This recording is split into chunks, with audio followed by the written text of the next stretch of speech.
I do have a strategy that I have found really helpful for writing a literature review, because ultimately you're transferring someone else's research to the research problem that you're studying.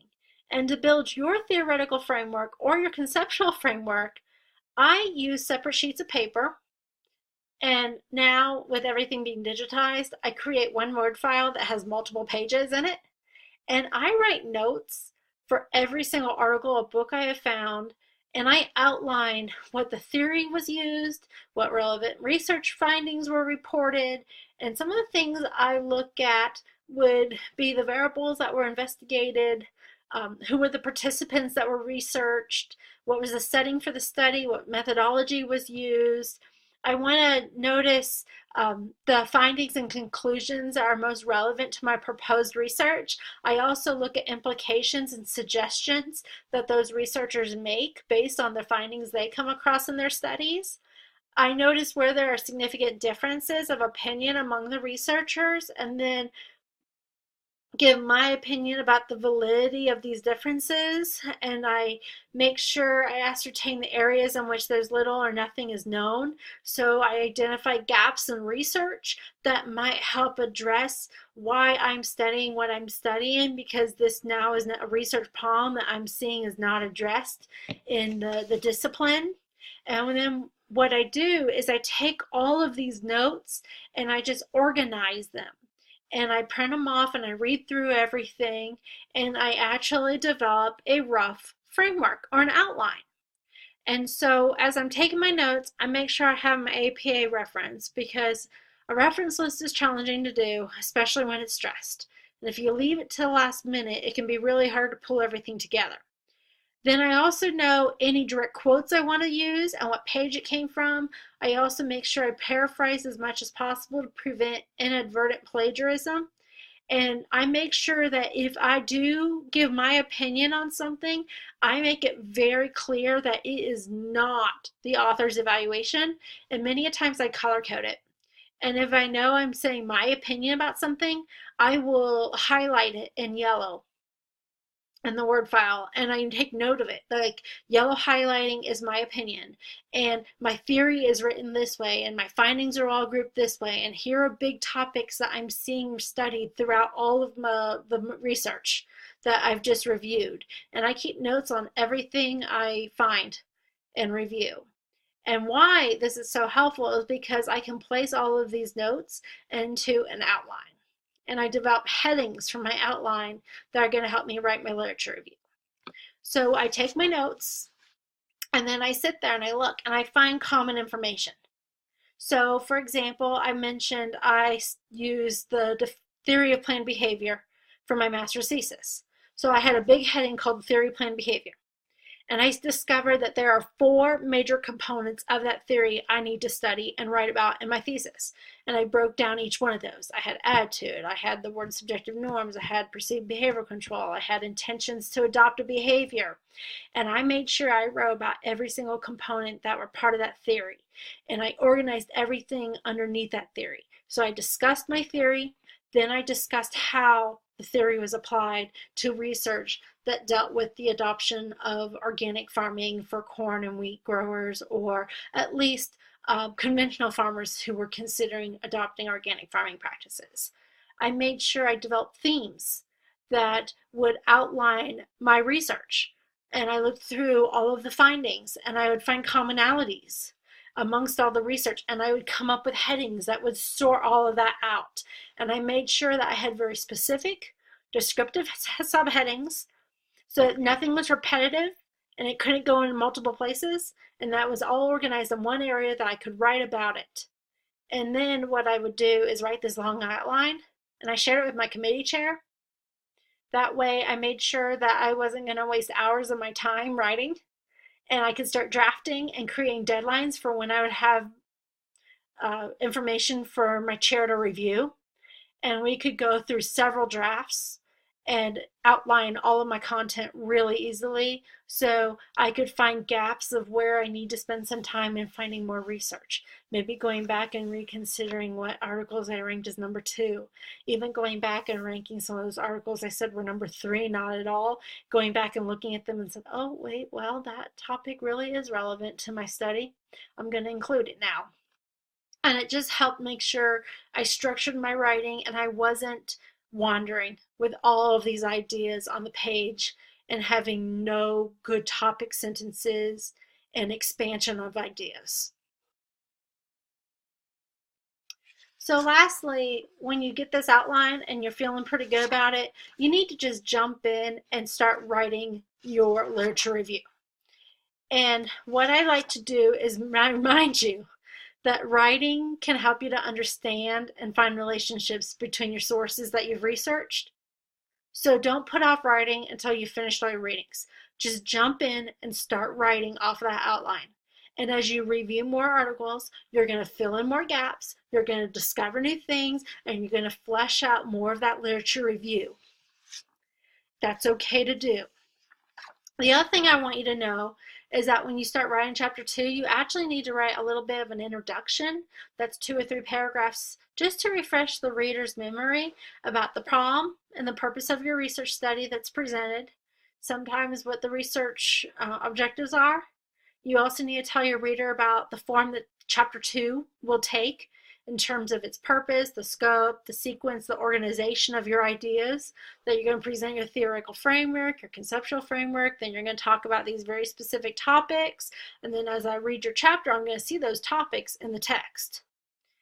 Your introduction of your chapter can include titles of your main headings, if that helps you, but I do want to remind you that this chapter, you are reporting on what other researchers, experts, and theorists have already said about the subject.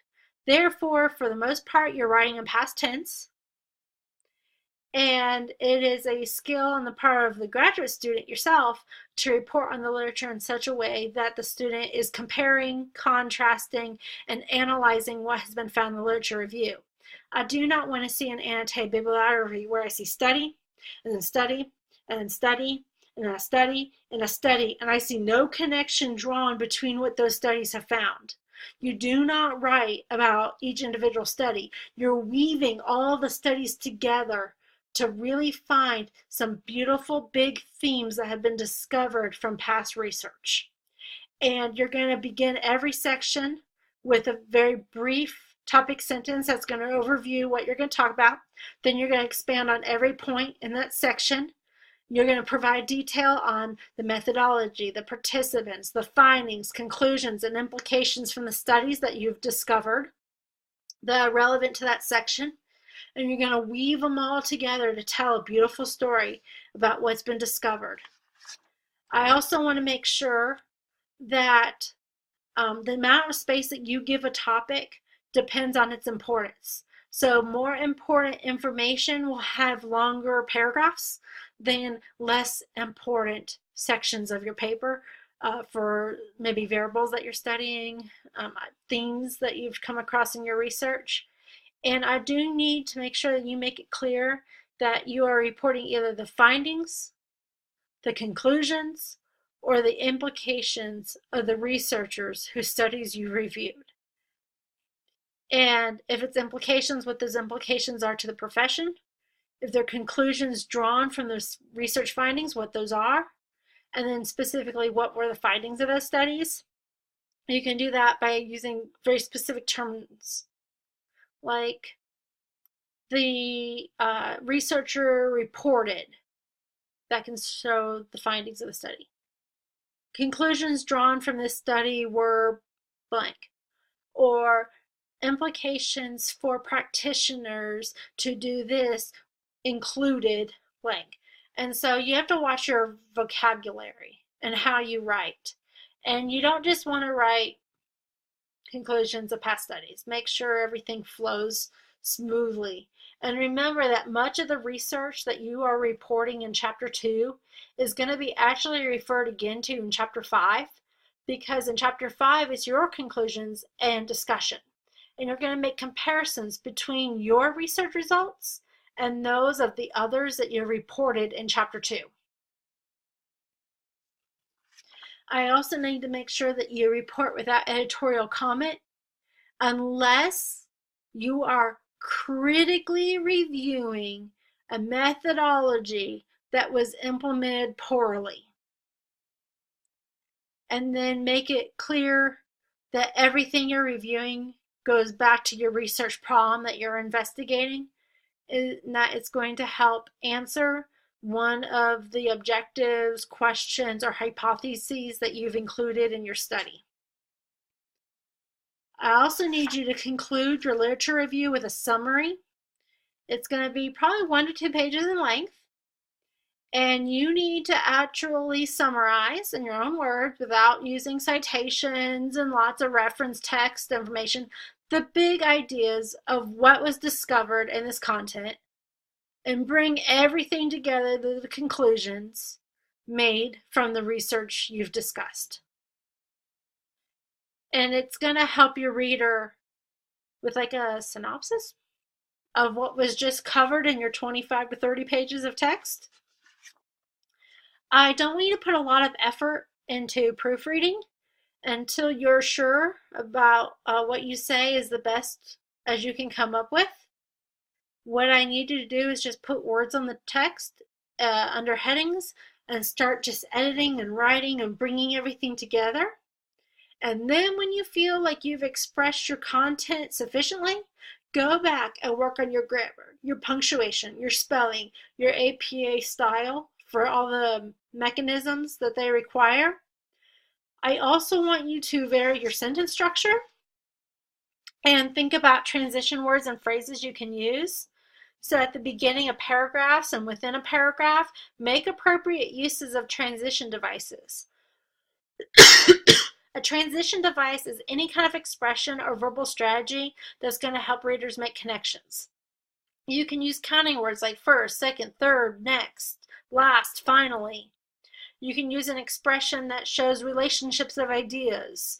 On the other hand, however, as a result, furthermore, consequently, moreover, yet, hence. And then you can repeat a keyword from one sentence and the preceding following sentence, just to help with an idea flowing from one sentence to the next sentence, especially when you're elaborating on a concept. And I do not want you to use direct quotations unless it's absolutely essential to preserve the exact words of the original author. You need to paraphrase the majority of your literature review and put it in your own words. And this will clearly show the committee that you understand your topic, you can discuss it, you can make connections between the research studies, and that you're not just simply quoting verbatim what a researcher has already said. I also want to make sure that you're using clear headings, following the APA style format of the different levels that are going to really present your ideas in an organized pattern. And lastly, to help you save time, build your reference list while you're writing. And that's going to help you because as you cite a source, just put it in the reference list and then just go back and forth and make sure that that reference list is including everything that you have in your literature review, so that when you do put together your thesis proposal, you're not going to have to worry about the APA style that comes with your references. You can get feedback that will be looked upon positively if you will demonstrate that you've cited all of those sources to the best of your ability. I also want you to remember that more experienced writers will rewrite more often and more substantially than less experienced writers. Good writing takes time, and the better a writer you become, the more you will see that your first thoughts, your ideas, and your language can be improved, and you want to give yourself time to rewrite so that your readers see the best of your thoughts and writing, not the best that you could come up with in a last-minute effort. Once you have a draft, ask friends, professors, your capable colleagues to read what you've written. And then when you do ask for feedback, actually give them very specific details on the sort of feedback you want. So is it well organized? Are the ideas coherent? Do you have good flow? What is your language like? Are you following a PA style? What would be missing? Where are the gaps in your writing?